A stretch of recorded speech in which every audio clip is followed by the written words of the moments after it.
महायुतीमध्ये 288 पैकी 168 जागांवर कोणताही वाद नसल्यानं 168 जागांचा तिढा जवळपास सुटला। महायुतीतल्या वरिष्ठ नेत्यांची एबीपी माझाला माहिती। सप्टेंबर अखेरपर्यंत महायुतीचं जागा वाटप पूर्ण करण्यासाठी हालचाली। वादग्रस्त जागांचा अंतिम निर्णय अमित शहा घेणार। शिंदे फडणवीस अजित पवारांची आज चर्चा।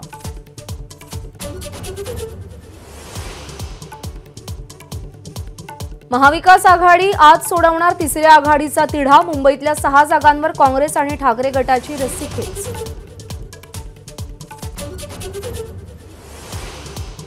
महाविकास आघाडीत वर्धा पॅटर्नची पुनरावृत्ती। मतदारसंघ एकाकडे आणि सक्षम उमेदवार दुसऱ्या पक्षाकडे असल्यास उमेदवारांची देवाणघेवाण होणार।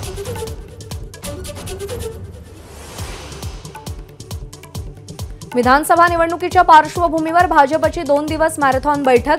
येत्या 23-24 तारखेला बैठक तर 2 ऑक्टोबर नंतर भाजप पहिल्या 50 उमेदवारांची नावं जाहीर करणार।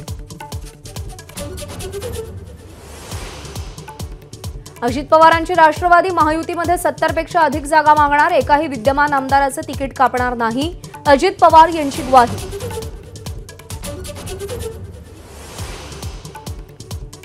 तिसऱ्या आघाडीसाठी आज छत्रपती संभाजीराजे, बच्चू कडू, राजू शेट्टी यांची बैठक।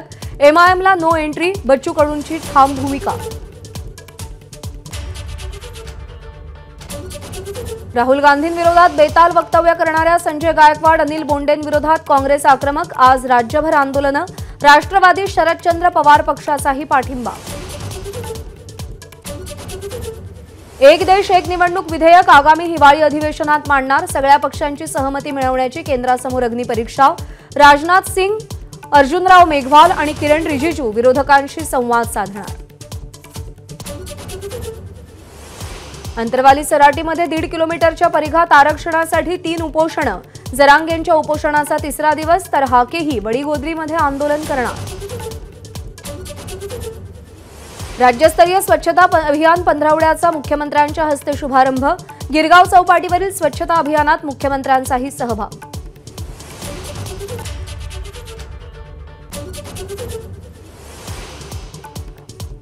आज दुपारी 12 वाजेपर्यंत म्हाडाच्या घरांसाठी अर्ज करता येणार। 2000 घरांसाठी आतापर्यंत 1,10,754 अर्ज आले।